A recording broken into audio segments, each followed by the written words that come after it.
ये वीडियो आपके लिए बहुत ही खास होने वाली है। इसमें आपको बताएंगे नाग पंचमी मनाने के पीछे की असली वजह। आपको ये भी बताएंगे कि नाग पंचमी की पूजा की सही विधि क्या है। अगर आपने पूजा सही विधि से नहीं की तो इसके काफ़ी दुष्परिणामों से भी आपका सामना हो सकता है। तो वीडियो को पूरा ज़रूर देखें और हमारे चैनल को ज़रूर सब्सक्राइब करें। भारतीय संस्कृति में जीव का विशेष महत्व है। हमारे लिए गाय अगर माता है तो पीपल के पेड़ को भी हम देवता स्वरूप में पूजते हैं। हमारी इसी संस्कृति का एक अहम हिस्सा है नाग पंचमी। नाग पंचमी नागों को समर्पित हिंदुओं का एक महत्वपूर्ण त्योहार है। हिंदू संस्कृति के अनुसार सांपों को सबसे पवित्र जीवों में से एक माना जाता है। उन्हें हिंदू धर्म के भगवान के महान संबंधी के रूप में माना जाता है। जहां एक तरफ नाग भगवान शंकर के आभूषण के रूप में गले में लिपटे रहते हैं, तो वहीं शिवजी का निर्गुण निराकार रूप शिवलिंग भी सर्पों के साथ ही सजता है। भगवान विष्णु शेषनाग की शैया पर ही शयन करते हैं। शेषनाग विष्णु जी की सेवा से कभी विमुख नहीं होते। मान्यता है कि जब जब भगवान विष्णु पृथ्वी पर अवतार लेते हैं तब तब शेषनाग जी उनके साथ अवतरित होते हैं। राम अवतार में लक्ष्मण जी तथा कृष्ण अवतार में बलराम जी के रूप में शेषनाग ने भी अवतार लिया था। यह माना जाता है कि शेषनाग के सिर पर पूरी पृथ्वी है और वह इसे संतुलित करते हैं और आकार में रखते हैं। पवित्र श्रावण माह के शुक्ल पक्ष में 5वें दिन को नाग पंचमी के रूप में मनाया जाता है। मान्यता है कि श्रावण मास के शुक्ल पक्ष की पंचमी नागों को आनंद देने वाली तिथि है, इसलिए इसे नाग पंचमी के नाम से प्रसिद्धि प्राप्त है। नाग पंचमी की पूजा की विधि बताने से पहले हम आपको नाग पंचमी क्यों मनाई जाती है इसकी कथा सुनाएंगे। कथा को पूरा जरूर सुनिए, क्योंकि अधूरी कथा सुनना हमारे हिंदू धर्म में अशुभ माना जाता है। एक समय एक किसान था जिसके 2 पुत्र तथा एक पुत्री थी। एक दिन जब वह अपने खेत में हल चला रहा था, उसका हल सांप के 3 बच्चों पर से गुजरा और सांप के बच्चों की मृत्यु हो गई। अपने बच्चों की मौत को देखकर उनकी माता बहुत दुखी हुई। नागिन ने अपने बच्चों की मौत का बदला किसान से लेने का निर्णय किया।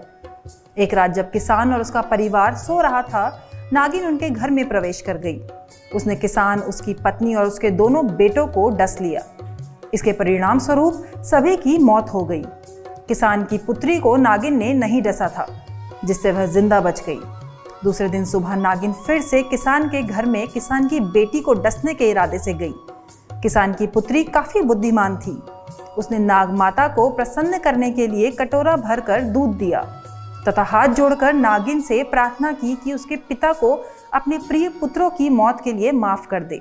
उसने नागिन का स्वागत किया और उसके माता पिता को और भाइयों को पुनर्जीवन देने की प्रार्थना की।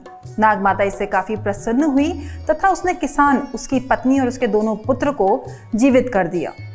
इसके अलावा नाग माता ने इस वायदे के साथ यह आशीर्वाद भी दिया कि श्रावण शुक्ल पंचमी को जो महिला सांप की पूजा करेगी उसकी 7 पीढ़ियां सुरक्षित रहेंगी। वह नाग पंचमी का दिन था और तब से सांप दंश से रक्षा के लिए सांपों की पूजा की जाती है। इस त्योहार को मनाने के पीछे एक और कहानी है। इस कहानी में एक पांडव राजा थे जिनके पिता की मृत्यु सांप के काटने से हुई थी। तब से राजा ने एक सर्प यज्ञ करने का फैसला किया ताकि वह इस ग्रह पर रहने वाले सभी सांपों को मार सके। सांप राजा कुछ मदद की तलाश में भगवान ब्रह्मा के पास गए और भगवान ने उनसे कहा कि एक ब्राह्मण होगा जो इस यज्ञ को रोक देगा और इस प्रकार सांप को प्रकोप से बचाएगा।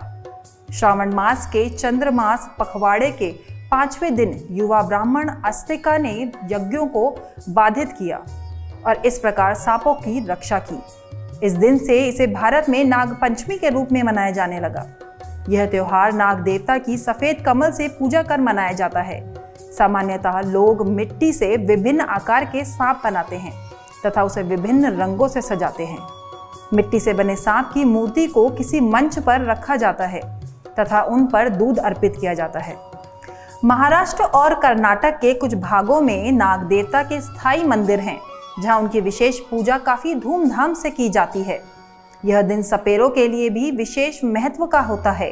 उन्हें दूध और पैसे दिए जाते हैं। भक्तों द्वारा ये माना जाता है कि अगर सांप उनके कटोरे से दूध पीता है तो निकट भविष्य में यह उनके लिए सौभाग्य लेकर आता है। गरुड़ पुराण के अनुसार घर के प्रवेश द्वार पर नाग का चित्र बनाया जाता है तथा उनकी पूजा की जाती है।